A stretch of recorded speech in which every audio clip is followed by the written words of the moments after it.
mentioned IR35 earlier. UK market, IR35 looming.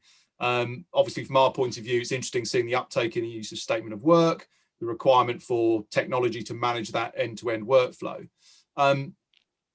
What are you seeing, or the kind of the misinformation? And I hear all these interesting things of people saying, oh, apparently you can't do this and you can't do that, and there's some grey areas in the legislation, admittedly, and there's been a lot of complaints around the CES tool, for example. But how do you see that playing out in the organisations that you're involved with at the moment? So it's obviously, from April, the private sector's coming into line with where the public sector's been for a while in terms of IR35, and all that's changing is the liability is shifting from being the contractor's responsibility currently to determine if a role's inside or outside IR35, and soon it's going to be the client and the agency's the client's role to determine, and the agency will have the liability. And so the first thing to say is that it's absolutely right. I don't think you'll get many reasonable consultants or contractors who disagree with the concept. If you are a disguised employee, you should pay tax. You should pay the right amount of tax. You should pay income tax. But where this is falling down a little bit is that people are worried that that they're going to be hit with big liabilities if they get the determination wrong, and so there tends to be at the moment a bit of a carte blanche approach by a lot of clients and a lot of agencies to put things inside IR35 when they don't need to be. So I think firstly, there's a lot of scaremongering going on. So people who have a vested interest in that situation are doing a really good job, and I won't say who it is, but it starts with big and ends in 4. They are doing a really good job of scaring the hell out of clients to avoid using interim people, or to only use them if they're inside IR35. And of course, they're the big beneficiaries of that, because clients who might have otherwise used an interim might then be going to one of those consultancies to get work done. So in terms of the myths, so let me try and cut through a few myths. Okay, so the main myth is that it's really hard to structure an engagement outside IR35, and that's not true. In fact, it's really easy to do. And anyone that says anything other is either misinformed or has an agenda. So all you have to do to structure a role outside of IR35 is make sure, it's not a role, but it's an assignment. So you make sure that, so if you're a client, for example, and you're looking to do this, what you have to do is describe the activity and the outcome that you want to be achieved. So it's a service that you're buying. So coming back to services we've been talking about, you're talking about a service.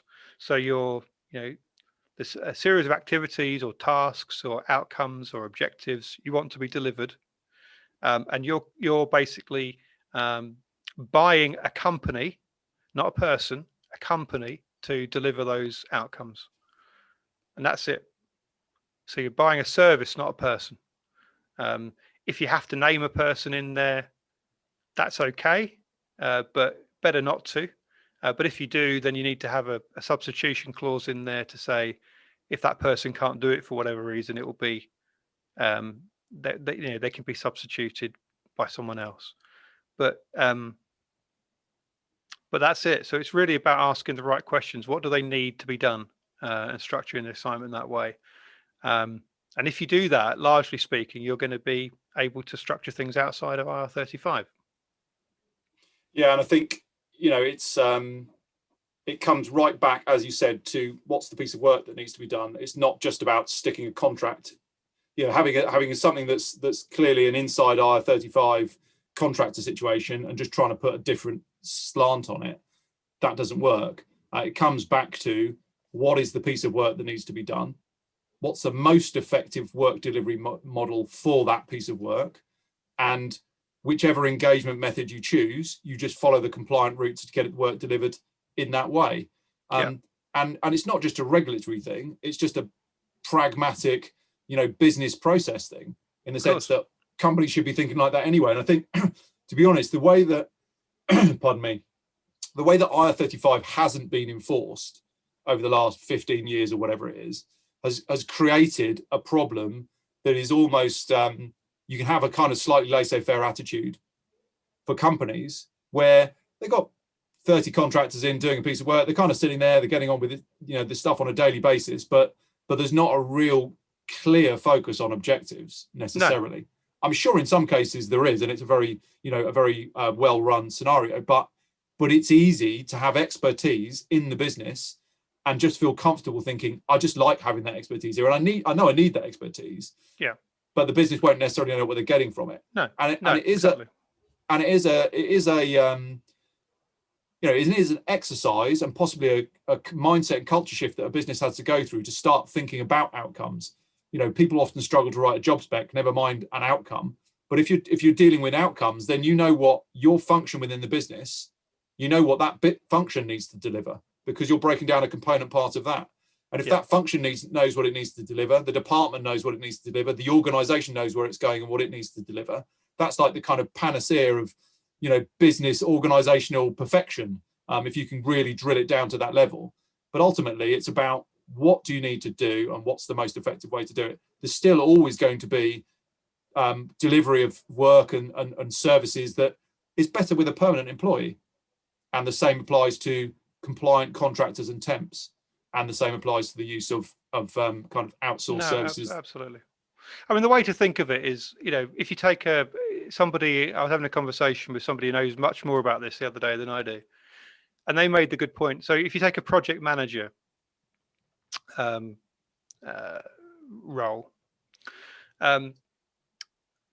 if you describe what's needed as, I need a project manager, and they're going to come in and they're going to sit there, and any projects that come along, they're going to manage those projects.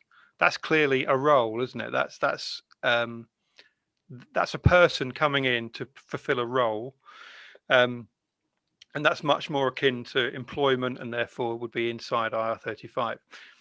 If you're talking about management of some projects, and you could be more specific about which projects they are, when they start, when they finish, what the stages are involved in those projects. You might have a project plan, or maybe the outcome is to devise those stages.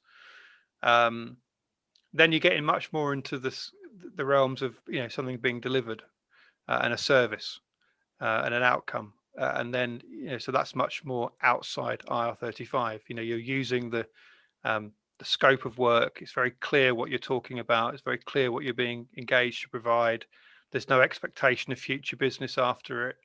You have to do it well, otherwise you have to put it right at your own cost.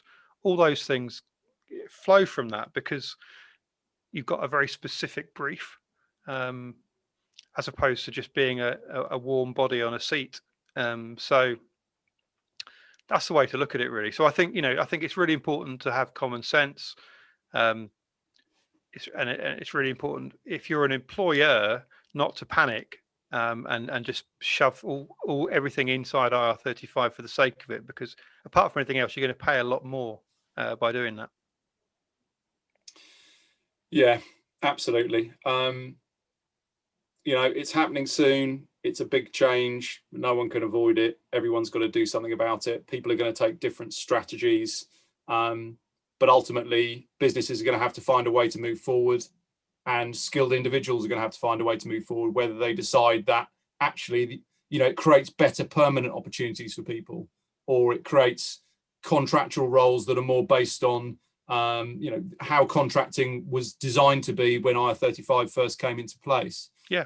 But there's no kind of, there's no excuses. And I think, or there will be no excuses once it's in place. And I think from a productivity point of view, it's not like companies don't buy services anyway. They buy loads of services. it's generally services spend is 4 times the size of contingent workforce spend within most organizations. So businesses will have processes. It's kind of understanding where things should sit as well. And I think this is a conversation between HR and procurement as well. Looking at things like resource centers, strategic workforce planning, because I personally think that, or certainly I see a lot of instances where organizations have problems within their services spend, particularly the tail spend, in relation to disguised employment anyway. So you've got this issue of, we've got 2,000 contractors, we need to find out whether they're inside or outside of IR35, make sure we're compliant, make sure we're engaging in the right way and getting this work done. But by the same token, what about all the stuff that's snuck under the radar because there are headcount freezes, but someone's got a consultancy budget that they don't need any sign off for? Yeah. And that's where you can get body shopping and disguised headcount within the services supply chain.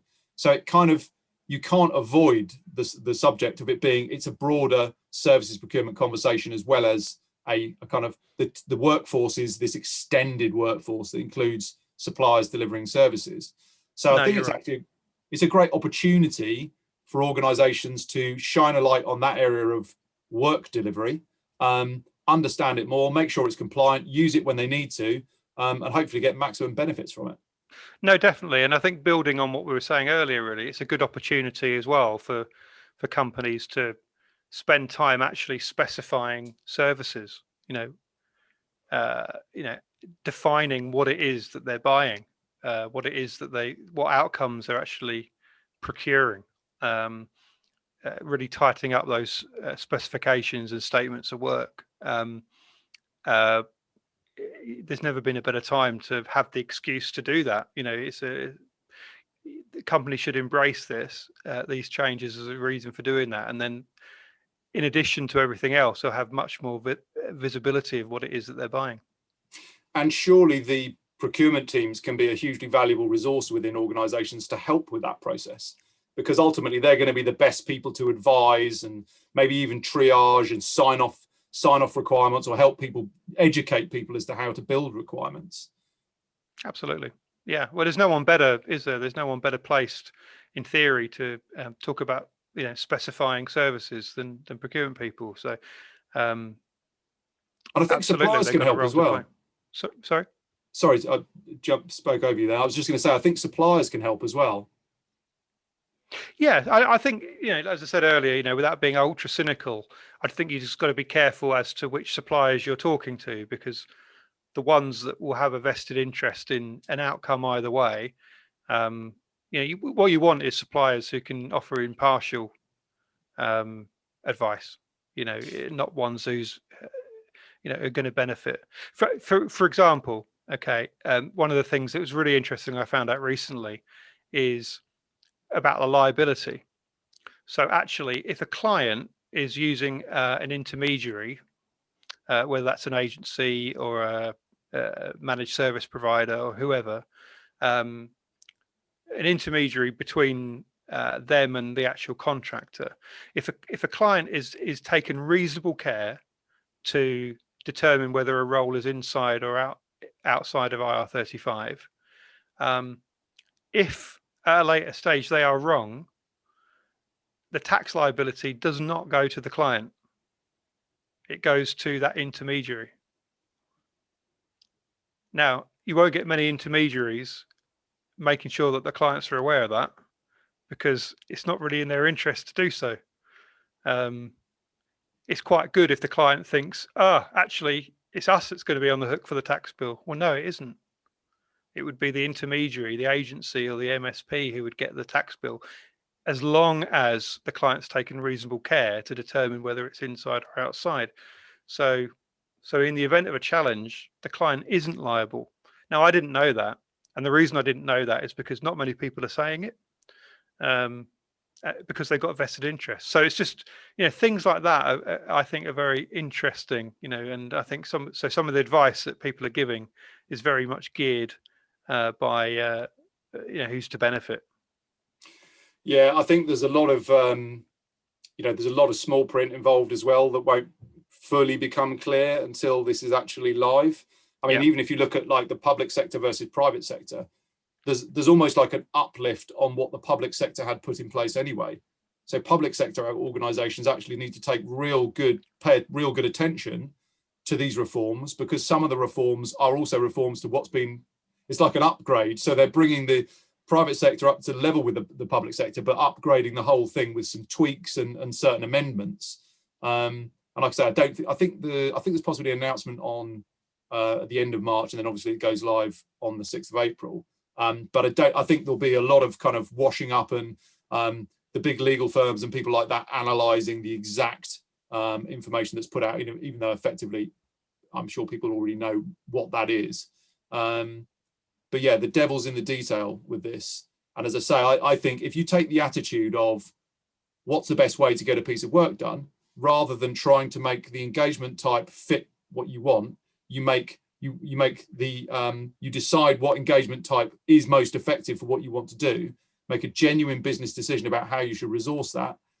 Obviously, if you're trying to resource something and think, I want to resource this via contractors, and you look at it and you just go, well, there's no way that can be compliant, then hire some permanent employees to do it if it's all about management, running teams and stuff like that, for example.